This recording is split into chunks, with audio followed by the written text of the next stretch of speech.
Hello, எல்லோரும் எப்படி இருக்கீங்க?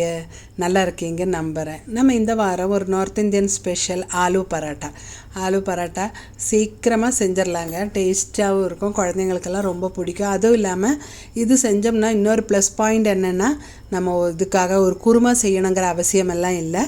நம்ம ஒரு ரைத்தாவா சாஸா ஏதாவது ஒன்று இருந்தால் போதும். எப்படி பண்ணுறதுன்னு பார்க்கலாம். அதுக்காக ஒரு மிக்சிங் பவுலில் 3 கப்பு கோதுமை மாவு எடுத்து வச்சுருக்கேன். இது கூடவே 1/2 டீஸ்பூன் ஓமம் சேர்க்குறேன். ஓமம் கோதுமை மாவுக்கு கேஸுன்னு சொல்லுவாங்க, உருளைக்கிழங்குக்கும் கேஸ் தான். அதெல்லாம் இல்லாமல் இருக்கிறதுக்கு ஓமம் ரொம்ப முக்கியமாக சேர்த்துக்கோங்க. ஒரு 1/2 டீஸ்பூன் கையில் போட்டு நல்லா தேய்ச்சி போட்டுட்டு, இனி தேவையான அளவுக்கு உப்பும் போட்டு நம்ம சப்பாத்தி மாவு பிசைகிற மாதிரி தண்ணி கொஞ்சம் கொஞ்சமாக ஊற்றி முதல்ல எல்லாம் நல்லா மிக்ஸ் பண்ணிக்கலாம். அப்புறம் கொஞ்சம் கொஞ்சமாக தண்ணி விட்டு நல்லா ஒரு 4-5 நிமிஷம் நல்லா தேய்ச்சி பிசைஞ்சு எடுத்துக்கோங்க. அப்புறம் இது ஒரு 15-20 நிமிஷம் போல் ஊற வைக்கணும். ஊற வைக்கிறக்குள்ளே நம்ம இந்த மசாலாவை ரெடி பண்ணிக்கலாம். அதுக்கு மேலே கொஞ்சம் எண்ணெய் தடவி இருக்கட்டும். ஒரு 15 நிமிஷம் கழித்து நம்ம பார்க்கலாம். அதுக்குள்ளே நம்ம மசாலா ரெடி பண்ணிக்கலாம். அதுக்காக 2 உருளைக்கிழங்கு எடுத்து வச்சுருக்கேன்.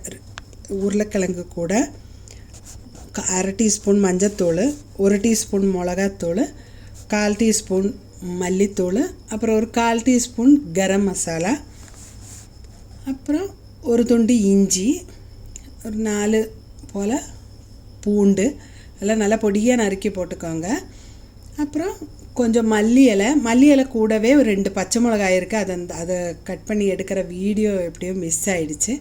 அதுவும் போட்டுட்டு கூடவே இது ரொம்ப அவசியம்னு சொல்ல முடியாது, ஆனாலும் டேஸ்ட் நல்லாயிருக்கும். ஒரு கொஞ்சமாக எலுமிச்சம்பழத்தை புழிஞ்சு அதையும் விட்டு தேவையான அளவுக்கு உப்பும் போட்டு நல்லா மேஷ் பண்ணி நம்ம ஒரு உருண்டை பிடிக்கிற அளவுக்கு எடுத்து வச்சுக்கோங்க. அது இருக்கட்டும். நம்ம மாவு என்னாச்சுன்னு பார்க்கலாம்.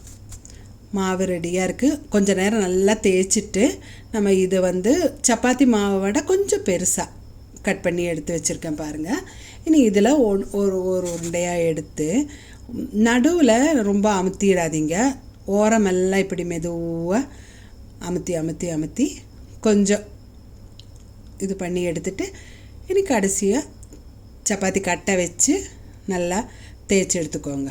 பாருங்கள், இந்த மாதிரி அந்த நடுவில் இருக்கிறது அப்படியே இருக்கட்டும். அப்போ தான், இல்லைன்னா இந்த உருளைக்கிழங்கு வைக்கும்போது அது ஒரு பிஞ்சு வந்துடக்கூடாது இல்லையா? பாருங்கள், உருளைக்கிழங்கு உருண்டை பிடிச்சி அது மேலே வச்சுட்டு நல்லா அமுத்தி மேலேயும் கீழேயும் கொஞ்சம் மாவு போட்டு நல்லா தேய்ச்சி எடுத்துக்கலாம்.